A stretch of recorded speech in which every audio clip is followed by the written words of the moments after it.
It's been a lot of fun to watch the Canadian legacy media acting like spoiled, petulant children ever since Pierre Poilievre became the Conservative Party leader.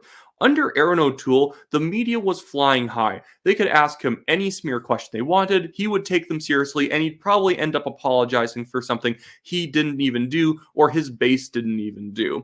And now, under Pierre Poilievre, he no longer extends to the media the unearned credibility they came to expect, the ability to ask garbage smear questions to a conservative leader and be taken seriously, and now they think they're being bullied and oppressed, as if they've lost a fundamental freedom that they expected as journalists to walk up to a political leader and say that they were a conspiracy theorist and far right and not get any pushback.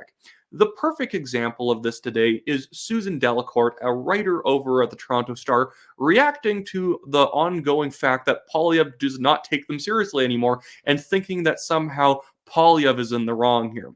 So here's what she wrote on Twitter above one of her own articles. She says, "We've had a lot of questions about Pierre Poilievre and his recent shots at the Toronto Star. Here's a reply and another question for him. Can he take what he gives out?" And here is what the full headline of the article was. It says, "Pierre Poilievre can dish it out. Why can't he take it? If the Conservative leader becomes Canada's next Prime Minister, he'll face all kinds of tough queries. Maybe he should start getting used to them," Susan Delacourt writes. No, it's you guys who have to get used to the fact that you no longer have unearned privileges where people take you seriously just because you come from the Canadian press, the Toronto Star, the CBC, or CTV. Your institutions are garbage run off of taxpayer money, and so you guys just throw out liberal bias questions out there, and you're in such a tight little bubble in Toronto that you think that somehow you are an objective news source and that Poilievre better take all your questions seriously. All the questions the other day were basically trying to blame Poilievre and the Conservatives for the layoff of workers at Bell Media. I'm not sure if any of these journalists have checked. The Conservatives are not in government. They're saying like there was some amendment that Conservatives asked to be added to a piece of legislation that caused Bell Media to lose all these workers, to have to lay off 4,000 employees. No, that's not what happened. Again, the Liberals, the NDP, and the Bloc pretty much have all the power in government right now. They could do whatever they wanted. Bell Media lost a bunch of jobs because Bell Media got used to the subsidies that the Liberals were giving them, and all their content started sucking. And now, because there was some minor tweak to funding, now Bell Media has to get rid of all of this, like all these extra employees, because they can't justify it anymore with the low advertising revenue that they're bringing in.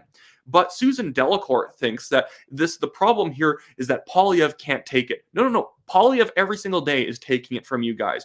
Every time he gets up at a press conference, he gets nonsense questions asked to him, and because he pushes back, that is considered the first aggression.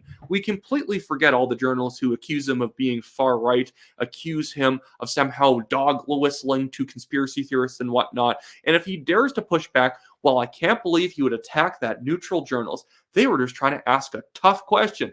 Not every question is a tough question. Just because a question has a hard edge to it doesn't mean it's a tough question. Half the time, it means it's usually some sort of a smear question that is trying to set up a journalist to bait them into saying the wrong thing so that they can be clipped all day and they can be accused of being radical or fringe or whatever.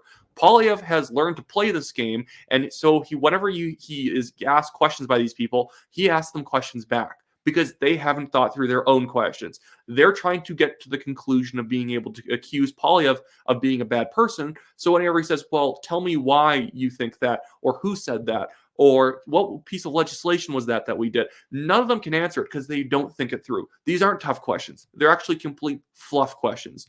They're fluff questions trying to take down the Conservatives and benefit the Liberals. These people are obviously defending their subsidies, and they feel so righteously indignant as they answer these questions as if they are fighting for free press in Canada. You guys aren't the free press. You're the subsidized press. You guys spit on actual independent journalists who aren't given taxpayer money as if we're illegitimate, even though a lot of the time we do far better digging and researching on issues than you guys ever will. It is horrific to watch the CBC, CTV, the Toronto Star's coverage of any media issue, and they lose like half the facts in writing the article, trying to angle it towards a pro-Trudeau narrative. These people don't deserve any respect, and it's hilarious watching them continue to not understand that Pierre Poilievre will not bow to them. Anyways, that's it for me today. I'll be back in another video tomorrow. I just want to get this out as a small, quickie video. See you guys later.